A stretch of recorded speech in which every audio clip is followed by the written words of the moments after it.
Saya selalu ingat ucapan Habib Umar bin Hafid mengenai akhir tahun ini. Kata Habib Umar, siapa yang selalu menghormati akhir-akhir segala sesuatu, Allah akan menghormati akhir hidupnya dengan husnul khotimah. Sekali lagi saya ulangi, siapa yang suka menghormati akhir-akhir segala sesuatu, Allah Subhanahu wa taala akan mengakhiri akhir kehidupannya dengan husnul khotimah. Salah satu yang harus kita hormati adalah akhir tahun. Biar dia menjadi khitamuhu misik, diakhiri dengan kebaikan. Jadi teman-teman saya sekalian, silahkan pikirkan ibadah apa yang ingin kamu lakukan sebagai bagian dari khitamuhu misik, sebagai bagian dari mengakhiri sesuatu dengan hal yang paling indah. Gitu ya. Ustazah, saya mau puasa hari Minggu itu dan juga hari Seninnya biar mengakhiri akhir kebaikan dengan mengakhiri akhir tahun dengan kebaikan dan mengawalinya dengan kebaikan. Bagus, silahkan aja. Jangan ada yang nanya, Ustazah mana dalilnya? Nabi Muhammad puasa nggak akhir tahun? Nah tuh, repot deh tuh kalau mau kayak gitu. Ini pilihan ya, pilihan untuk berbuat kebaikan-kebaikan. Kalau misalnya gitu, akhir tahun saya mau sedekah, hari Ahad saya mau sedekah, mengakhiri akhir tahun dengan kebaikan. Hari Seninnya juga saya mau sedekah, mengawali akhir tahun dengan kebaikan. Gitu kan? Bagus, silahkan kamu kerjakan. Ustazah, mana dalilnya? Iya, itu dia. Semua kebaikan-kebaikan itu teman-teman sudah didalili secara global. Kalau kamu menjatuhkannya pada waktu-waktu yang mulia, maka mudah-mudahan kebaikan-kebaikan kamu tersebut semakin mungkin untuk membuatmu juga berada dalam kemuliaan. Terlebih lagi, akhir tahun ini jatuh pada bulan Dzulhijjah.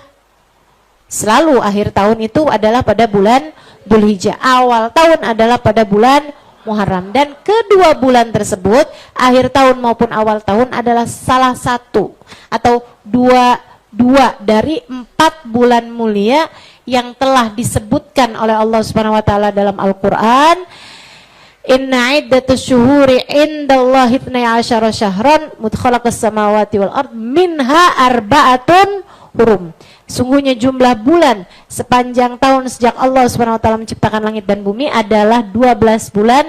Di antara 12 bulan tersebut ada 4 bulan mulia. 4 bulan mulia ini disebutkan Allah dalam Al-Qur'an. Keterangan 4 bulan mulianya disebutkan Nabi Muhammad dalam hadis sahihnya. Thalatha sarat wahid farad. 3 bulannya berturut-turut, 1 bulan menyendiri. Wa amma sarat fadul qa'dah fadul hijjah fa muharram.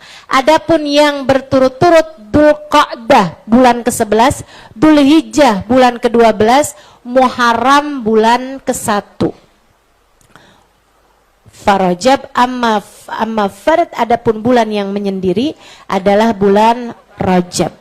Ya, 4 bulan mulia ini telah disebutkan oleh Nabi Muhammad SAW, diantaranya Dzul Hijjah yang sekarang kita sedang berada sama Muharram. Nah, puasa di bulan Dzul Hijjah Muharram ini, kata Nabi Muhammad, inna yauman, sesungguhnya sauma yaumin, sesungguhnya puasa 1 hari minal ashuril hurum, dari bulan-bulan mulia, katsalatsina yauman min ghairi, seperti puasa 30 hari dari bulan-bulan yang bukan ashuril hurum.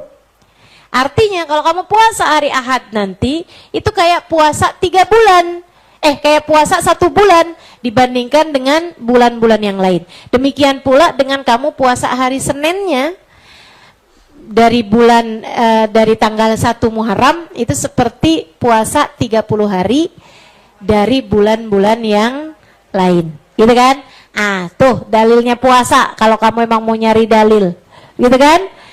Sedekah sebenarnya nggak perlu dalil sih, sedekah mau kapan aja juga. Repot banget kalau kamu ada pengemis nih, mau sedekah, tunggu dulu dalilnya mana nih. repot banget kalau kamu mau nyari dalil-dalilan dulu gitu kan, sama waktu-waktunya gitu.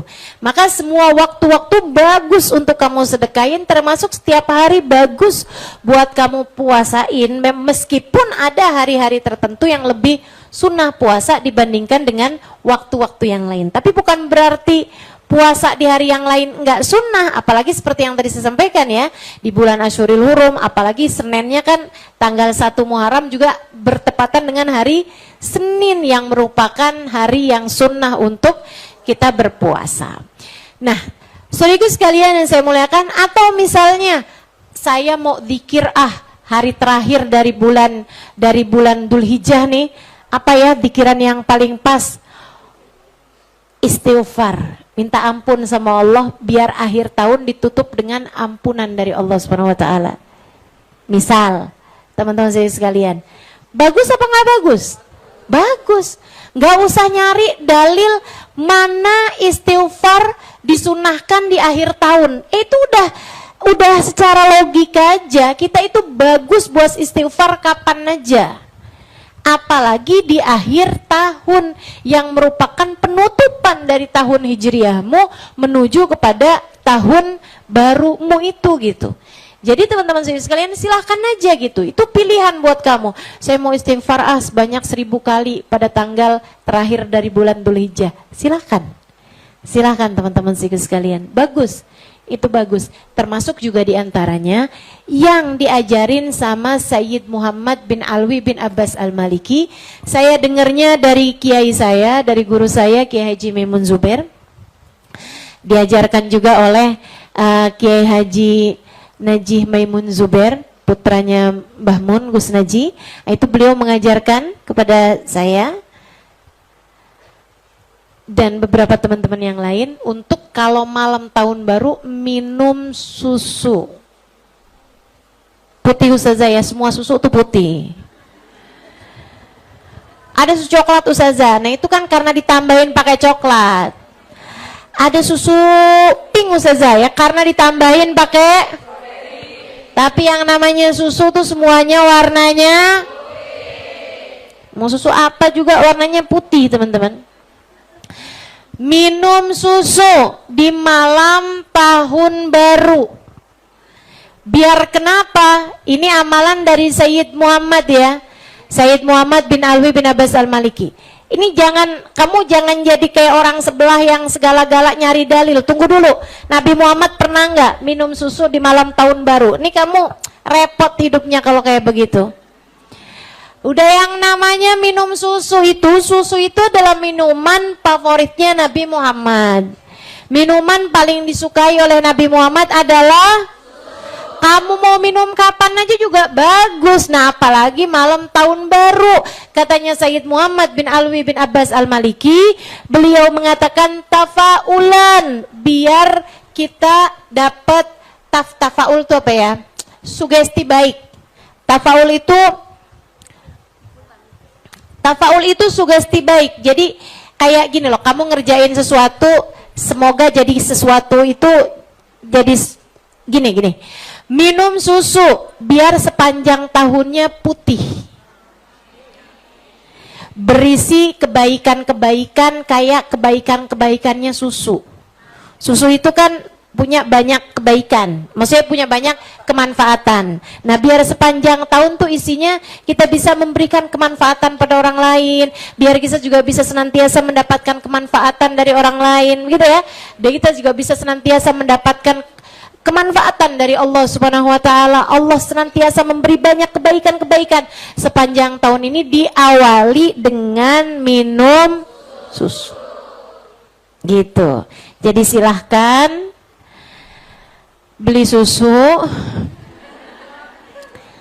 entar ya hari Minggu, jadi kamu minum susunya malam Senin, malam tahun baru, tafaulan, biar kita sugesti baik. Mudah-mudahan kita minum sesuatu yang putih, nanti sepanjang tahun kita berisi banyak hal-hal yang putih, hal-hal yang baik, hal-hal yang indah, insya Allah begitu, mudah-mudahan, Amin ya rabbal alamin.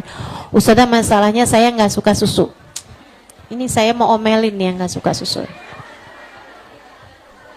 Saya sering banget dengar ucapan seperti itu. Dengerin saya. Ada nggak di antara kamu yang waktu kecil dikasih minum jamu? Jamunya namanya temu lawak. Ada nggak? Ada nggak? Sekarang nih kalau lagi kamu sakit, ada nggak yang dikasih minum temulawak terus bilang, mama saya nggak doyan? Teman-teman sekalian, bisa jadi kamu nggak doyan, tapi kamu akan tetap meminumnya. Oke, sekarang gampang gini dah. Ada nggak di sini yang kamu paling suka minuman apaan? Obat. Ada nggak? Pernah dengar nggak? Hobi kamu minum apa? Obat. Ada nggak yang kayak gitu? Nggak ada tuh. Tapi kalau kamu lagi sakit, kamu pasti minum obat. Kenapa gitu? Padahal kamu nggak suka. Karena kamu tahu bahwa minum obat ini ada banyak manfaat dalam diri kamu. Begitu kan? Dan karena dokter nyuruh kamu minum itu, karenanya kamu minum. Betul? Sekarang saya kasih tahu. Tidak ada minuman lebih disukai Nabi Muhammad daripada minum susu. Tidak ada minuman lebih banyak manfaatnya daripada susu. Karenanya jangan ada yang bilang di sini saya nggak doyan. Kamu akan minum bukan obat? Karena kamu tahu kamu sakit, iya kan? Sekarang ada berapa banyak kita punya sakit di hati kita, di pikiran kita, di badan kita. Bukankah segala obat adalah ittiba kepada Nabi Muhammad? Bukankah segala obat untuk segala macam hal adalah ketika Allah lihat kamu mengerjakan apa yang dikerjakan oleh Nabi Muhammad. Saya pernah cerita sama kamu tentang Hubabah Haddadah yang makannya cuman roti gandum sama susu. Saya tanya, Hubabah, ada yang lain-lain Hubabah? Kita punya ayam, kita punya lauk yang lain, kita punya makanan yang lain. Hubabah mau saya ambilin? Saya bilang, ada makanan-makanan yang lain kita punya. Hubabah mau saya ambilin? Enggak, Halimah, saya makan ini aja. Saya penasaran, sudah berhari-hari saya lihat tiap makan itu. Kenapa Hubabah setiap makan ini? Hubabah Haddadah bilang, karena roti gandum, karena Nabi Muhammad dulu makannya roti gandum. Susu, karena ini adalah minuman paling disukai oleh Nabi Muhammad. Setiap kali saya memakan roti ini, dan setiap kali saya meminum susu ini, saya terbayang saat Nabi Muhammad memakan dan meminumnya. Saya bilang, ya Allah, saya sudah makan apa yang beliau makan. Saya sudah minum apa yang beliau minum. Maka ya Allah, jadikanlah saya umatnya dunia hingga akhirat. Saya begitu dengar Hubabah Haddadah ngomong kayak begitu, saya jadinya ngerti. Hubabah Haddadah tiap makan roti gandum, beliau seolah berkata, pada tiap suapannya ada cinta di hati saya. Padamu ya Rasulullah. Dalam tiap tegukan susu, aku dan engkau bertemu. Dalam tiap tegukan susu, cintaku padamu semakin menggebu. Gitu. Tuh jadi umat tuh begitu. Saya nggak suruh kamu nih yang nggak doyan nih, saya nggak suruh kamu minum susu tiap hari, meskipun saya anjurkan, tapi oke lah gitu. Kayaknya kamu memang lebih dengeran kalau ada dokter yang bilang, tulang kamu perlu susu. Kamu kayaknya akan lebih dengerin kalau dokter yang ngomong, dibandingkan dengan Halimah Al-Idrus yang bilang bahwa minuman favorit Nabi Muhammad adalah susu. Oke, sekarang andai pun saya nggak ngasih tahu kamu, nggak minta kamu buat minumnya tiap hari, sekurangnya ittiba kita kepada para ulama kita, tafaulan biar sepanjang tahun kamu putih terus-terusan, ya. Minum susu di malam tahun baru. Kerjain.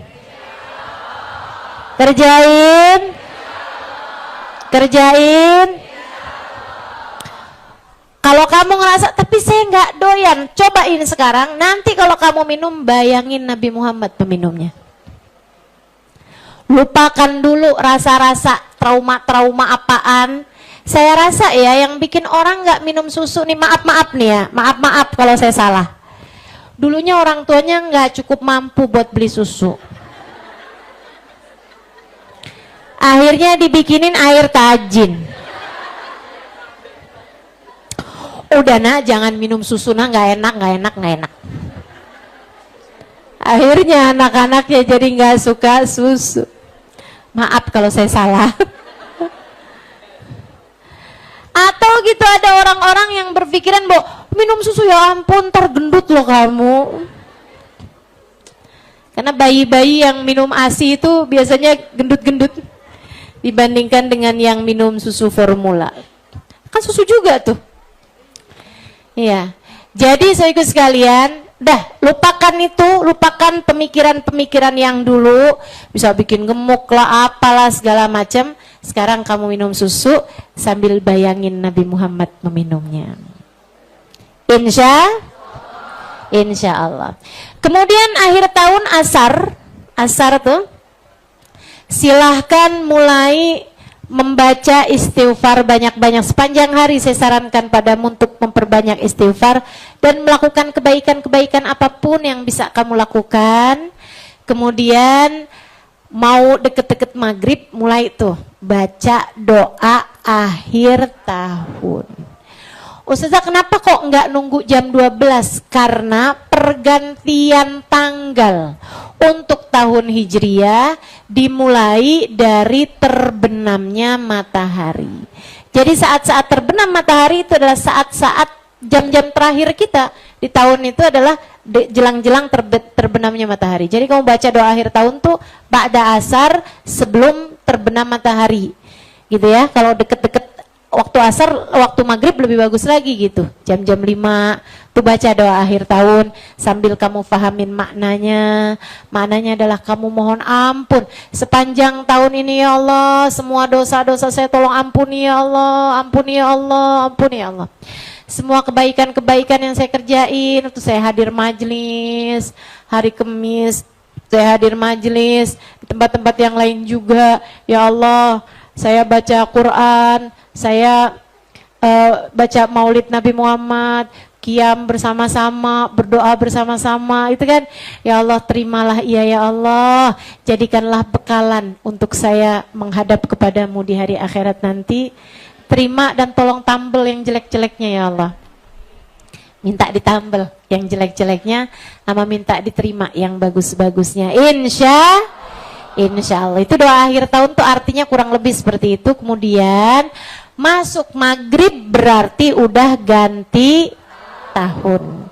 Sholat maghrib lah kalau bisa berjamaah ya, seperti mana sholat-sholat yang lain. Kemudian ba'diyah maghrib. Kemudian sesudah itu mulailah baca doa awal tahun. Saya sarankan padamu untuk mengawalinya dengan baca Yasin. Kenapa gitu?